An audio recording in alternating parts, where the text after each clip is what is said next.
હારનો કોંગ્રેસના માથે છે ભાર, તો કોના પર કાઢવી ખાર?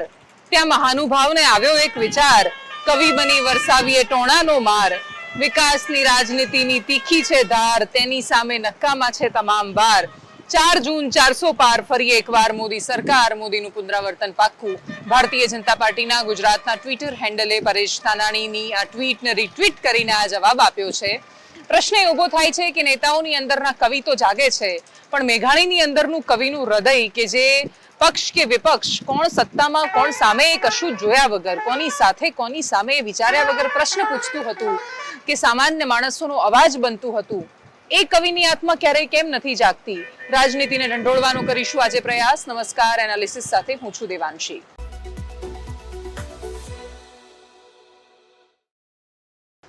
આજે પણ રાજનીતિમાં કશું જ ખાસ ઢંઢોળાયું નથી, એના એ જ મુદ્દાઓ યથાવત છે. પણ સૌથી વધારે ઉગ્ર જો કોઈ આજે મુદ્દો બન્યો હોય તો એ ફરી એકવાર પરસોત્તમ રૂપાલા રાજકોટ લોકસભા બેઠક પરથી ઉમેદવાર, એમની સામે થઈ રહેલા વિરોધનો છે. અને આ વિરોધની સામે ભારતીય જનતા પાર્ટીના પ્રદેશ અધ્યક્ષ CR પાટીલ એ ચારેય બાજુથી રણનીતિ ઘડવાની કોશિશ કરી રહ્યા છે.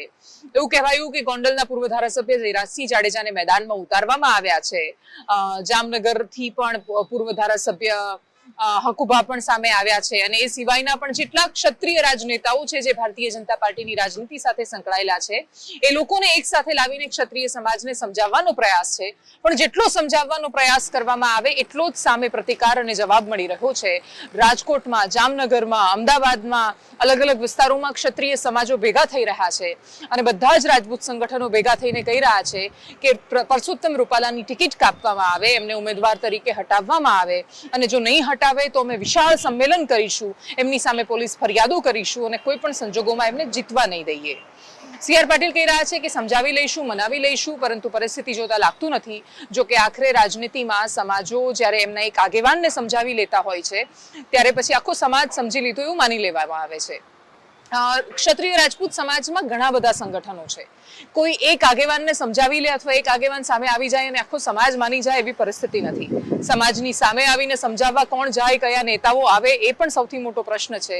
ત્યારે આવા સમયમાં ભારતીય જનતા પાર્ટીના એક ક્ષત્રિય નેતાઓ પર પ્રશ્ન થયો છે કે જે લોકો ક્ષાત્ર ધર્મની વાત ભારતીય જનતા પાર્ટીની સાથે, કેમ કે રાજધર્મની સાથે ક્ષાત્ર ધર્મ એવું કહેતા હતા, એ લોકો જ્યારે એમના સમાજ પર કશુંક આવીને ઊભું છે ત્યારે એ લોકો મૌન છે, કેમ કે એ હવે માત્ર સત્તાની પાસે છે. પોતાના સમાજની પાસે ઊભું રહેવું એમ પણ દરેક વખતે સરળ નથી હોતું. જો એ લોકોને એવું લાગી રહ્યું છે કે સમાજ આ વાતને વધારે લાંબી ખેંચી રહ્યું છે, જો એમને એવું લાગે છે કે પરસોત્તમ રૂપાલાએ માફી માંગી, હવે એમને માફી આપી દેવી જોઈએ, તો આ વિષય પર પણ એ ખુલીને નથી બોલી રહ્યા. અને ખુલીને નથી બોલતા એનો મતલબ કે મોટાભાગના રાજનેતાઓ હવે નરોબા કુંજરોબાની આજુબાજુ ચાલી રહ્યા છે. જો કે પરસોત્તમ રૂપાલાએ વારંવાર માફી માંગી છે. એમણે એમ પણ કહ્યું છે કે તમારે હૃદય મોટું રાખવું જોઈએ. મોટા હૃદયના એવા ઘણા બધા ઉદાહરણો રહ્યા છે.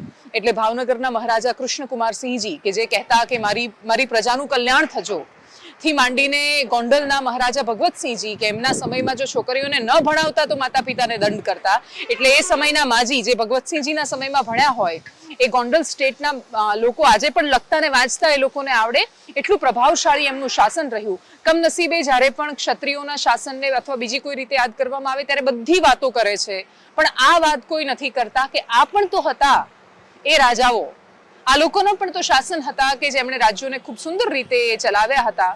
એ વખતની પરંપરાઓ અને સમય અલગ હતો. આજે સમય બદલાયો છે, પરંતુ જો ઇતિહાસને યાદ કરવો હોય તો ઘણી બધી ખરાબ ઘટનાઓ છે, એમ ઘણી બધી સારી ઘટનાઓ પણ છે. કોણ શું યાદ રાખે છે એના પર આખી વાત રહેતી હોય છે. જામનગરમાંથી પત્રકાર પરિષદ સામે આવી છે, અમદાવાદમાં પણ ઘણા બધા નિવેદનો સામે આવ્યા છે ક્ષત્રિય સમાજના. શું થયું આખી આ ઘટનામાં, કેટલા નિવેદનો કેવા આવ્યા, સાંભળીએ એને. પરસોત્તમ રૂપાલાની ટિકિટ, પરસોત્તમ રૂપાલાની ટિકિટ, રાજપૂત શક્તિ જિંદાબાદ, રાજપૂત શક્તિ જિંદાબાદ. ગુજરાતમાં રાજકોટ લોકસભાની સીટ ઉપરથી પરસોત્તમ રૂપાલાની ટિકિટ કાપવામાં નહીં આવે તો સમગ્ર રાજપૂત સમાજ આખા ગુજરાતનો ભાજપ સરકારનો બહિષ્કાર કરશે મતદાનનો. આ રાજકોટની ખાલી વાત નથી, સમસ્ત ગુજરાતમાંથી, દરેક શહેરમાંથી, દરેક ગામડામાંથી છે ને મતનો બહિષ્કાર કરવામાં આવશે. અને ઘરે ઘરે અમે જાશું, ગામડે ગામડે જાશું, પોસ્ટરો મારશું. અમારે ભાજપ સાથે ભાજપનો વિરોધ નથી, અમારે કોંગ્રેસનો વિરોધ નથી કે કોઈ પણ સમાજનો વિરોધ નથી. અમારે માત્ર ને માત્ર પરસોત્તમ રૂપાલાનો વિરોધ છે. એની તમે ટિકિટ રદ કરો એટલી જ અમારી માંગણી છે. આજે મારી માંગ એટલી જ છે, અમારે બેનું દીકરીઓની અમારી લાગણી દુભાણી છે. અમારી માંગ એટલી છે કે પરસોત્તમ ન જોઈ રાજનીતિમાં કોઈ પણ પદ હોય એનું તો રાજનીતિમાંથી આજે રાજીનામું દે. અમારે કોઈ ભાજપ સાથે કે કોઈ સાથે લેવા દેવા નથી. અમારે કોઈ પોલિટિક્સ સાથે લેવા દેવા નથી. અમારે વ્યક્તિગત એક જ માંગ છે કે પરસોત્તમભાઈ રૂપાલા રહેવાના જોઈએ સીટ ઉપર, એની સીટ રદ કરો. અને આજે જે વાત ગઈ છે તો અમારા ઘર સુધી આવી ગઈ છે આ વાત. અને હિન્દુ રાષ્ટ્રની સ્થાપના કરી છે. અને આજે તમે ઉઠીને એમ કહો છો કે દરબારોએ અંગ્રેજો સાથે રોટી બેઠી. દરબારો આજ સુધી કોઈને ઝૂક્યા નથી અને આવતીકાલે ઝૂકવાના નથી. સત્તા હોય કે સત્તા ન હોય, અમે 500 વર્ષે છત્રીનું એક રૂવાડું હોય તો અમે છત્રી જ છે. માટે આ છત્રી સમાજનો કોઈ પણ નેતા કોઈ પણ જીતાડવાની જવાબદારી લેશે કે કોઈના મત વિસ્તારની જવાબદારી લેશે તો આ છત્રી સમાજ સ્વીકારવાનો નથી. અને આ લિમિટેડ રાજકોટ પૂરતી વાત નથી, જામનગર પૂરતી વાત નથી, ગુજરાત પૂરતી નથી, આ આખા ભારત દેશની વાત છે અને ક્ષત્રિય સમાજની વાત છે. માટે 100 વાતની એક વાત, રૂપાલા અમારે ન જોઈ, રૂપાલા ન જોઈ. બીજો એક વિષય હજુ પણ ચાલુ છે. 2 લોકસભા બેઠક પડોશી એકબીજાની લોકસભા બેઠક સાબરકાંઠા અને બનાસકાંઠા બંને ચર્ચામાં છે. બનાસમાં બેનની સામે બનાસની દીકરી એ પ્રકારે માહોલ ઊભો કર્યો છે, તો બીજી બાજુ અરવલ્લીમાં એટલો બધો વિરોધ પ્રદર્શન ચાલી રહ્યો છે કે મોડાસા કમલમ કાર્યાલયમાં શોભનાબેન બારૈયા ભારતીય જનતા પાર્ટીના લોકસભાના નવા ઉમેદવારે હાજર હતા. સમર્થકોએ વિરોધ કર્યો. પાછલા બારણેથી એમને નીકળવું પડ્યું. પોલીસ એક બાજુ સતત સમજાવટ કરતી દેખાઈ, પરંતુ માહોલ જોતા લાગતું નથી કે આખો આ મુદ્દો એટલા જલ્દી સુલઝી શકાય. જો કે હજી ચૂંટણીને ખાસો લાંબો સમય છે, ઉમેદવારોની પાસે પણ ખાસો લાંબો સમય છે અને એટલા જ માટે ભારતીય જનતા પાર્ટીને ફાયદો એક રીતે એ થવાનો છે કે જેટલો પણ ઉકળતો ચરુ છે ચૂંટણી પહેલા મોટા ભાગે સામે આવી જાય તો છેલ્લી ઘડી અને ડામવામાં ભારતીય જનતા પાર્ટી સરખામણીએ સફળ થઈ શકે. બનાસની બેન વર્સસ દીકરી અને અરવલ્લીમાં શું થયું, દરેક પ્રતિક્રિયાઓને જોઈએ. સહકારી માળખાનો ક્યાંક ને ક્યાંક દુરુપયોગ થઈ રહ્યો છે.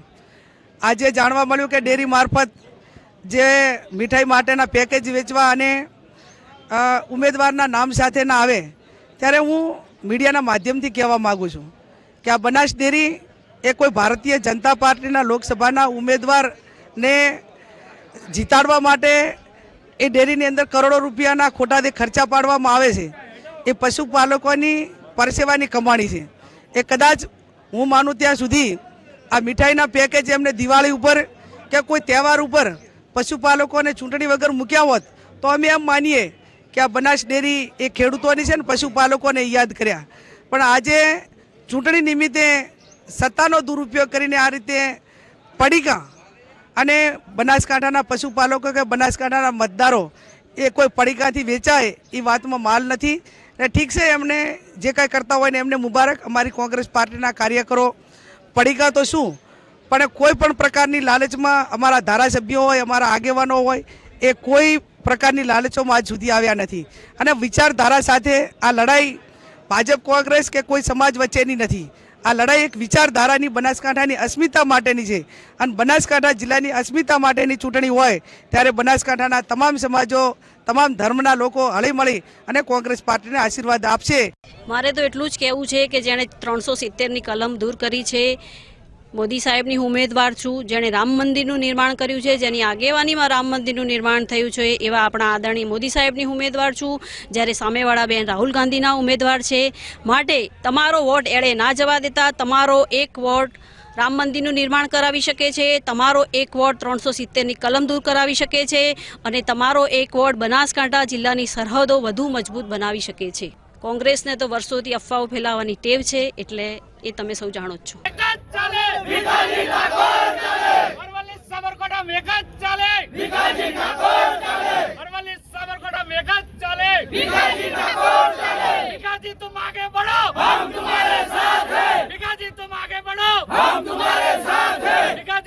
જુનાગઢ લોકસભા બેઠક પણ રસપ્રદ બનતી જઈ રહી છે. ત્યાં કોઈ કહી રહ્યું છે કે જુનાગઢમાં લોહાણા સમાજ રાજેશ ચુડાસમાનો વિરોધ કરી રહ્યું છે, તો બીજી બાજુ વિમલ ચુડાસમાના પત્નીને જલપાબેન ચુડાસમાને કોંગ્રેસમાંથી મેદાને ઉતારવાની કોંગ્રેસના કાર્યકર્તાઓ માંગ કરી રહ્યા છે.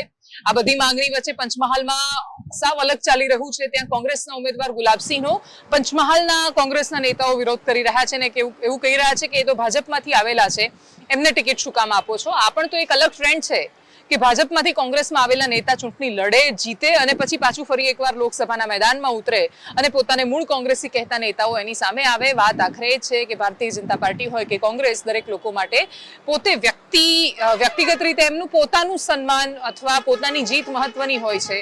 પક્ષ માટે લડતા રાજનેતાઓ ખૂબ ઓછા રહ્યા છે સરખામણીએ ભારતીય જનતા પાર્ટીની પાસે તો એ સંખ્યા વધારે છે, પરંતુ છતાંય કોંગ્રેસમાંથી પણ વિવાદ સામે આવેલો છે.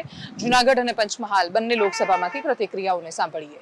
આજ રોજ એક પત્રિકા વાયરલ કરવામાં આવી છે.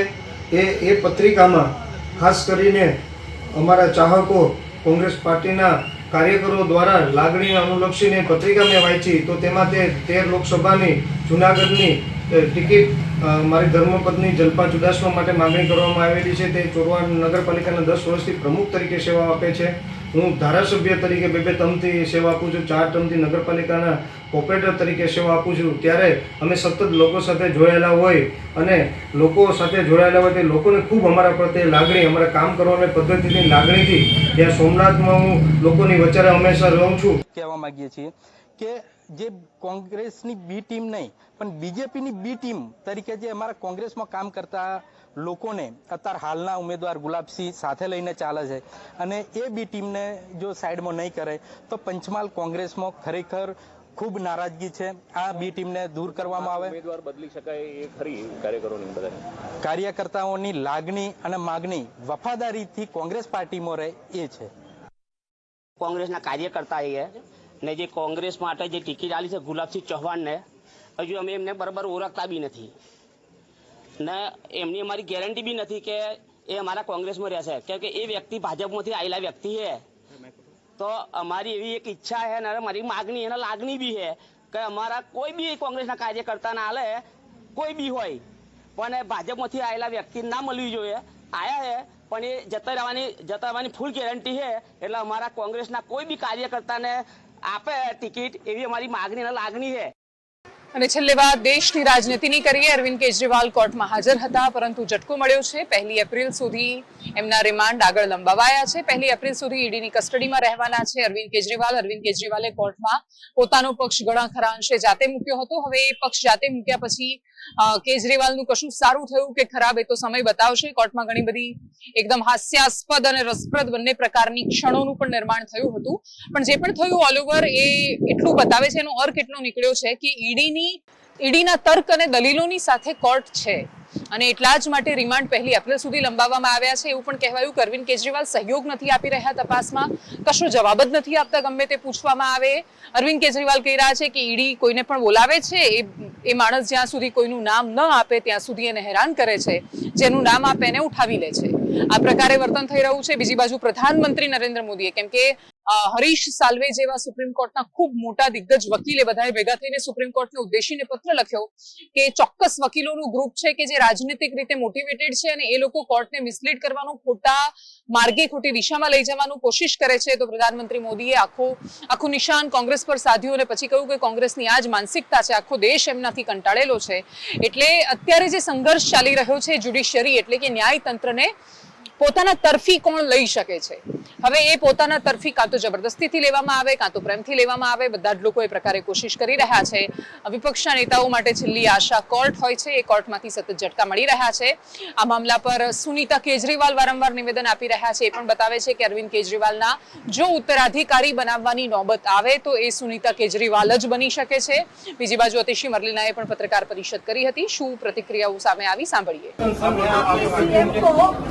तंग किया जा रहा है, बहुत परेशान किया जा रहा है, जनता जवाब देगी. लेकिन आज मुख्यमंत्री ने खुद भी कोर्ट में कहा तबीयत कैसी है? उनकी तबीयत अभी ठीक नहीं है. शुगर लेवल ड्रॉप होने की बात इसके तक खबर आई थी. शुगर लेवल ड्रॉप होने की नीचे नहीं जाएगी. भाई उनको बहुत परेशान किया जा रहा है, बहुत तंग कर रहे हैं उनको.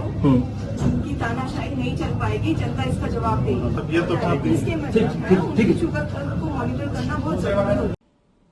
ईडी के रेड के बाद मनी लॉन्ड्रिंग के अक्यूज्ड कंपनियों का सबसे ज्यादा पैसा भारतीय जनता पार्टी के पास चंदे के रूप में आया है, इलेक्टोरल बॉन्ड्स के रूप में आया है. जो पैसा ईडी के पास आया है उसको तो देश की जनता में बांटने के लिए आपको कोई कानून बनाना पड़ेगा। लेकिन इन सारे आरोपियों का, ये सारे मनी लॉन्डर्ड पैसे का सबसे बड़ा फायदा, इसकी सबसे बड़ी बेनिफिशियरी भारतीय जनता पार्टी रही है। तो अगर आप इन भ्रष्ट कंपनियों का पैसा, इन मनी लॉन्ड्रिंग कर रही कंपनियों का पैसा देश की जनता में बांटना चाहते हैं, जनहित में बांटना चाहते हैं, तो मैं आपसे आग्रह करूंगी कि जो 41 ऐसी कंपनियां हैं जिन पर आईटी की रेड हुई, जिन पर सीबीआई की रेड हुई, जिन पर इन्फोर्समेंट डायरेक्टोरेट की रेड हुई और जिन्होंने 2741 करोड़ रुपए का चंदा भारतीय जनता पार्टी को दिया है, आपको उसको बांटने के लिए, उसको जनहित में लगाने के लिए आपको कोई कानून नहीं चाहिए। तो मैं उनसे आग्रह करूंगी, मैं भारतीय जनता पार्टी से आग्रह करूंगी कि वो आज आकर पब्लिक में ये घोषणा करें कि 2741 करोड़ रुपए जो हमें ऐसी कंपनियों से मिले हैं जिन पर ईडी सीबीआई की रेड हुई है, उसको हम प्रचार में खर्च नहीं करेंगे, उसको हम चुनाव में खर्च नहीं करेंगे, उसको हम देश की जनता में बांटेंगे, हम किसी चैरिटी में देंगे, हम स्कूल बनाने के लिए, अस्पताल बनाने के लिए गरीबों को देंगे। એનાલિસિસમાં અત્યારે બસ આટલું। જો આપ અમને યુટ્યુબ પર જોઈ રહ્યા છો તો સબસ્ક્રાઇબ કરો, ફેસબુક પર જોઈ રહ્યા છો તો ફોલો કરો, અમારા વિડીયોને શેર કરો, અમારી એપ્લિકેશનને આજે ડાઉનલોડ કરો। નમસ્કાર।